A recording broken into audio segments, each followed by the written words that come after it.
핀테크 연구소에 오신 것을 환영합니다.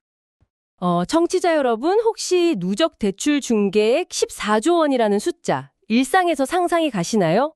사실 개인이 가늠하기엔 너무나도 거대한 규모죠. 거기에 누적 고객 수도 무려 313만 명이나 되니까요. 맞습니다.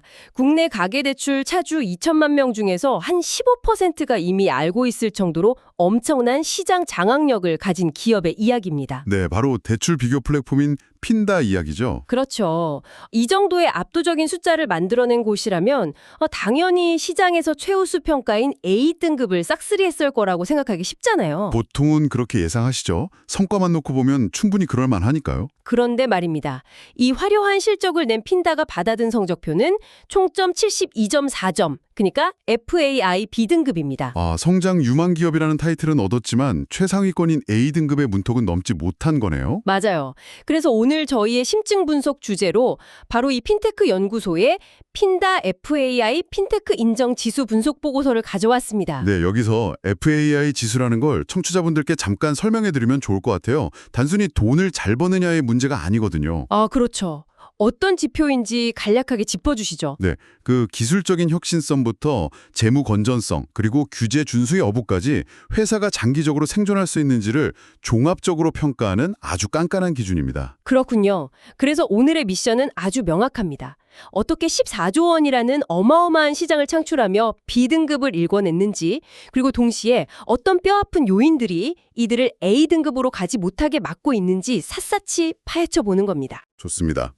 이 72.4점이라는 점수가 현재 핀테크 산업이 겪고 있는 빛과 그림자를 가장 투명하게 보여주는 단면이 아닐까 싶네요. 확실히 그렇습니다. 그럼 세부 항목부터 한번 들여다볼까요? 보고서를 보면 시장 신뢰도에서는 25점 만점에 20점, 성장성에서는 20점 만점에 15점을 받았습니다. 굉장히 높은 평가를 받은 셈이죠. 그런데 이 평가에서 정말 주목해야 할 부분은 그 엄청난 14조 원의 자금이 향한 목적지입니다. 목적지요? 대출을 받은 사람들이 누군지 말씀하시는 건가요? 맞습니다. 놀랍게도 전체 중개액 중에 약 11조 원이 신용점수 400점대에서 700점대 사이, 즉 중저신용자들에게 연결되었습니다. 와, 14조 원 중에 11조 원이요? 그럼 거의 대부분이 금융 사각지대에 있던 분들에게 흘러갔다는 거네요? 바로 그겁니다. 기존 금융권에서는 대출을 받기 힘들었던 사람들에게 막대한 자금의 통로를 열어준 거죠. 그 부분이 플랫폼이 가진 가장 강력한 무기, 그러니까 정보의 비대칭성을 해소했다는 걸 증명하네요. 신용점수 650점인 직장인을 한번 상상해보면 이해가 쉽습니다. 예전 같았으면 정말 발품을 많이 팔아야 했을 텐데요. 그렇죠. 일단 1금융권 은행문을 두드렸다가 10중 8구 거절을 당하고요. 그 다음엔 어쩔 수 없이 저축은행이나 캐피탈을 전전해야 했잖아요. 예, 그 과정에서 내 신용도에 맞는 진짜 적정 금리가 얼마인지 비교할 방법이 없으니까 울며 겨자 먹기로 15% 이상의 고금리를 받아들이곤 했죠. 그런데 핀다가 무려 90개에 달하는 제휴 금융사 네트워크를 스마트폰 화면 하나에 통합해버린 겁니다. 기울어진 운동장을 완전히 평평하게 만든 셈이죠. 여기서 이 90개라는 기수 단위의 숫자가 가지는 기술적인 의미를 꼭 짚고 넘어가야 합니다. 이게 그냥 90개의 웹사이트 링크를 모아놓은 게 아니거든요. 단순한 배너 모음집 같은 게 아니라는 말씀이시군요. 당연하죠. 1금융권 은행들을 대거 포함해서 서로 다른 90개 금융사의 그 복잡한 대출 심사 시스템을 표준화된 API로 완전히 연결해낸 겁니다. 와, 시스템을 아예 하나로 묶어버렸다는 거네요. 네. 그리고 이 거대한 네트워크 위에서 핀다의 핵심 기술인 인공지능 기반 초개인화 추천 알고리즘이 돌아가는 거죠. 알고리즘. 그게 정확히 어떻게 작동하는 건가요? 누적 고객 313만 명의 데이터를 군집화해서 분석하는 건데요. 예를 들어 사용자가 앱에 딱 접속하면 신용점수가 깎일 수 있는 본격적인 한도 조회를 하기도 전에 미리 예측을 합니다. 조회 기록이 남기도 전에요. 네, 인공지능이 나와 가장 유사한 금융 스펙을 가진 사람들이 화요일 오전 10시에 A은행에서 9% 금리로 대출 승인을 받았다는 패턴을 순식간에 찾아내는 거죠. 세상에, 그러니까 사용자가 일일이 90개 은행 조건을 비교할 필요 없이 알고리즘이 당신이 가장 높은 확률로 가장 낮은 금리를 받을 곳은 여기다 하고 정답지를 먼저 던져주는 거군요. 맞습니다. 사용자의 행동 방식을 근본적으로 뒤바꿔 놓은 메커니즘이죠. 대출 승인 확률을 사전 예측하니까 불필요한 조회 기록도 남고 내게 딱 맞는 상품을 찾을 확률은 극적으로 높아진 겁니다. 재방문율이 무려 83.5%에 달한다는 데이터가 있던데 그게 바로 이 인공지능 예측 모델이 얼마나 정교한지 증명해 주는 거네요. 네. 11조 원이라는 포용금융의 결과는 결국 이 압도적인 네트워크와 데이터 처리 기술력 덕분에 가능했던 겁니다. 근데 여기서 분위기를 살짝 반전시켜 봐야 할 것 같습니다. 아, 이제 올 것이 왔군요. 네, 이렇게 훌륭한 기술력으로 15%의 시장을 장악했는데 왜 최우수인 A등급을 못 받았냐는 거죠. 보고서를 깊이 파보면 성장의 발목을 꽉 잡은 뼈아픈 제동장치들이 나옵니다. 맞습니다. 점수가 깎인 결정적인 감점 요인들이 명시되어 있죠. 2026년 1월에 금융감독원으로부터 기관주의 조치를 받으면서 3점의 페널티를 받았더라고요. 이게 마치 시속 200km로 달리는 스포츠카가 좁은 골목에서 신호위반 딱지를 맞은 격 아닙니까? 아주 적절한 비유네요. 이 감점 사유들을 뜯어보면 그 핀테크 스타트업들이 흔히 겪는 치명적인 성장통의 전형을 볼 수 있습니다. 첫 번째 감점 사유가 뭔지 보셨나요? 네, 2022년에 금융위원회의 사전 인가도 없이 오픈업이라는 계열사를 흡수 합병한 사실이더라고요. 오픈업이 어떤 회사였죠? 상권 분석이랑 빅데이터 기반의 인공지능 기술을 가진 유망한 스타트업이었습니다. 핀다 입장에서는 자기들의 데이터 역량을 단숨에 끌어올리기 위해 반드시 필요한 조각이었을 겁니다. 아, 그래서 시장의 빠른 속도를 따라잡으려고 M&A라는 가속 페달을 너무 세게 밟은 거군요. 맞습니다.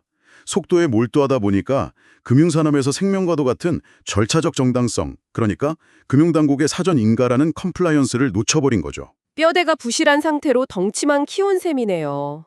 그런데 두 번째 감점 사유는 솔직히 좀 더 충격적입니다. 네, 데이터 관리에 맹점이 드러난 사건이죠. 무려 2022년부터 2024년까지 미성년자 1,035명의 신용정보를 부당하게 수집한 사실이 적발됐잖아요. 아니 그 첨단 알고리즘을 자랑하는 회사가 나이 필터링 하나 못했다는 게 말이 되나요? 겉보기엔 황당할 수 있지만 사실 이건 악의적으로 정보를 빼돌렸다기보다는 시스템이 붕괴된 결과로 봐야 합니다. 시스템의 붕괴요? 물리적인 확장 속도를 내부 통제망이 못 따라갔다는 뜻인가요? 정확합니다. 90개의 금융사와 수많은 외부 데이터 API를 동시다발적으로 연결하는 과정에서 특정 채널의 연령 검증 로직이 쏙 빠졌거나 앞서 말한 오픈업 같은 레거시 시스템을 통합하다가 필터링에 구멍이 났을 확률이 높죠. 아, 데이터 파이프라인이 너무 복잡해지니까 어디서 새는지조차 모르게 된 거군요. 다루는 데이터 양이 기하급수적으로 느는데 그걸 방어할 내부 시스템이 없다면 기술 혁신 자체가 모래성이라는 걸 강력하게 경고한 거죠. 혁신의 속도가 오히려 회사의 기반을 갉아먹었다니 안타깝습니다. 그런데 문제는 규제 리스크뿐만이 아니더라고요. 재무 건전성을 보니까 진짜 위기는 다른 곳에 있는 것 같습니다. 그 매출표 보셨죠? 정말 극적인 롤러코스터입니다. 네, 2022년에 434억 원이던 매출이 이듬해인 2023년에는 283억 원으로 거의 반토막이 났어요. 2024년에 살짝 오르나 싶더니 2025년에는 240억 원으로 곤두박질 쳤고요. 고객은 313만 명이나 되고 누적 거래액은 14조 원인데 매출 변동성이 너무 심하고 영업 손실도 계속 누적되고 있죠. 도대체 왜 이런 극단적인 실적 차이가 나는 겁니까? 수익 구조에 문제가 있는 건가요? 바로 그겁니다. 단일 수익 모델에 지나치게 의존할 때 플랫폼이 얼마나 취약해지는지를 보여주는 완벽한 사례입니다. 핀다의 메인 수입원은 제휴금융사들이 주는 대출 중개 수수료거든요. 아, 그러니까 사용자가 단순히 앱에서 금리를 조회만 하는 게 아니라 실제로 은행에서 대출을 받아야만 핀다한테 돈이 떨어지는 거군요. 네. 그런데 이 모델의 치명적인 약점은 회사 내부의 통제 범위를 벗어난 거시경제 파도에 수익이 직격탄을 맞는다는 데 있습니다. 아, 금리가 오르거나 대출 규제가 생기는 상황 말이죠. 그렇죠. 한국은행이 기준금리를 가파르게 올리거나 금융당국이 가계대출 꽉 조여라 하고 규제를 걸어버리면 어떻게 될까요? 사람들이 이자 무서워서 대출을 포기하거나 은행이 대출문을 닫아버리겠죠. 맞습니다. 앱 트래픽이 폭주해서 수백만 명이 조회를 하더라도 실제 대출 승인이 안 나면 핀다의 수수료 매출은 말 그대로 0원이 되는 겁니다. 와, 밖에서 비가 오면 그냥 고스란히 다 맞아야 하는 지붕 없는 집이나 다름없네요. 게다가 고정 비용은 계속 나갈 텐데요. 네, 300만 명을 감당할 클라우드 서버 비용, 뛰어난 AI 개발자들 인건비, 마케팅 비용은 대출 시장이 얼어붙는다고 깎아주지 않거든요. 들어오는 돈은 반토막이 나는데 나가는 돈은 묵직하니 적자가 날 수밖에 없군요. 물론 2024년 4분기에 2억 4천만 원 깜짝 흑자를 내긴 했지만요. 네, 그 흑자 전환이 비용 통제의 가능성을 보여주긴 했지만 근본적으로 수수료 하나에만 목을 매는 체질을 바꾸지 않으면 완벽한 재무 안정은 불가능합니다. 정리가 싹 되네요. 혁신적으로 14조 원 시장을 만들었지만 허술한 컴플라이언스로 제재를 받고 금리 변동에 맥없이 흔들리는 수익 구조 때문에 B등급에 머문 거군요. 네, 그게 현재 핀다의 한계이자 앞으로 풀어야 할 숙제입니다. 그렇다면 청취자분들도 궁금해하실 겁니다. 핀다가 이 위기를 뚫고 대망의 A등급으로 가기 위해 도대체 어떤 카드를 준비하고 있나요? 보고서는 두 가지 큰 방향을 제시하고 있는데요. 첫 번째 과제는 너무나 당연하게도 법무와 컴플라이언스 조직의 강화입니다. 무너진 내부 통제 시스템을 튼튼하게 다시 짓는 거네요. 네, 그리고 두 번째 과제이자 이 회사의 명운을 가를 진짜 핵심 전략이 바로 수익 모델의 다각화입니다. 수수료 말고 다른 돈줄을 만들겠다는 거군요. 이미 대출 금리 수준에 따라 수수료가 달라지는 금리 연동형 수수료 체계로 사용자들의 비용을 월 평균 2,548만 원이나 아껴주고 있다고 들었어요. 네, 그건 플랫폼 신뢰도를 높이는 훌륭한 방어막이죠. 하지만 보고서가 지목한 진짜 돌파구는 기업을 대상으로 하는 B2B 금융 데이터 솔루션 사업으로의 진출입니다. B2B요? 여기서 저는 청취자분들을 대신해서 강한 의구심이 하나 듭니다. 어떤 부분이죠? 핀다는 철저하게 개인 소비자, 그러니까 B2C 시장에서 성공한 앱이잖아요. 직관적이고 편리한 그 앱 환경이 무기였는데 갑자기 기업이나 은행한테 데이터 솔루션을 팔겠다니 이거 자기들이 제일 잘하는 전공을 버리고 너무 낯선 전쟁터로 가는 무리수 아닌가요? 겉보기엔 정말 위험한 방향 전환 같죠? 하지만 그 속을 들여다보면 전혀 다른 그림입니다. 이건 B2C를 버리는 게 아니라 B2C에서 모은 막강한 자산을 B2B 시장에 내다 파는 아주 똑똑한 스케일업 전략이거든요. 그 막강한 자산이라는 게 설마 아까 말씀하신 그 데이터인가요? 빙고! 313만 명의 실제 행동 데이터와 90개 금융사의 승인 결과를 학습해낸 그 인공지능 알고리즘 자체를 무기화하는 겁니다.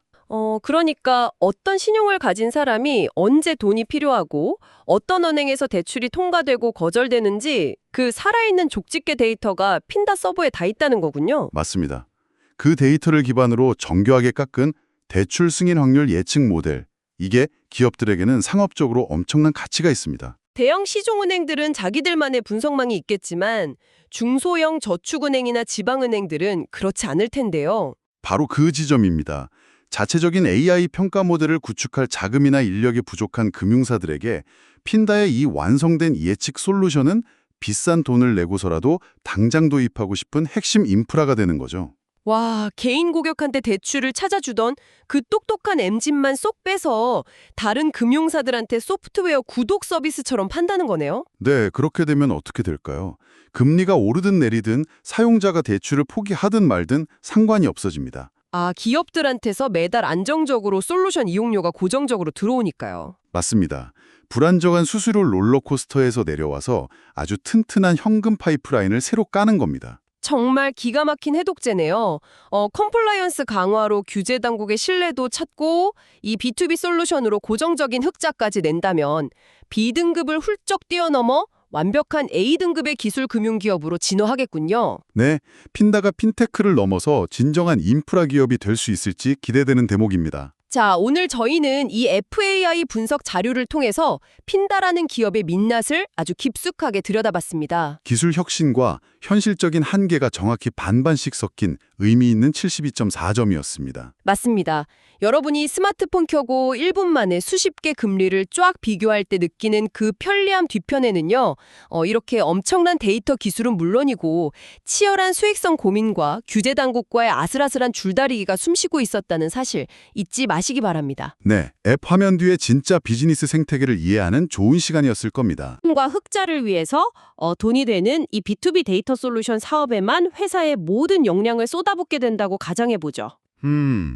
기업 상대로 돈을 버는데 집중한다면요? 네, 그렇게 거대한 B2B 데이터 기업으로 커가는 과정에서 애초에 이들을 세상에 존재하게 했던 중저신용자를 위한 포용금융이라는 원래의 사명은 과연 끝까지 살아남을 수 있을까요?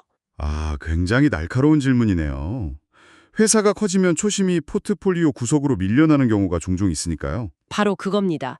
기술의 혁신이 과연 자본의 논리 앞에서도 초심을 잃지 않고 진화할 수 있을지 여러분도 앞으로 핀다의 행보를 흥미롭게 지켜보시기 바랍니다. 오늘 집중 탐구는 여기서 모두 마치겠습니다. 들어주신 여러분 고맙습니다.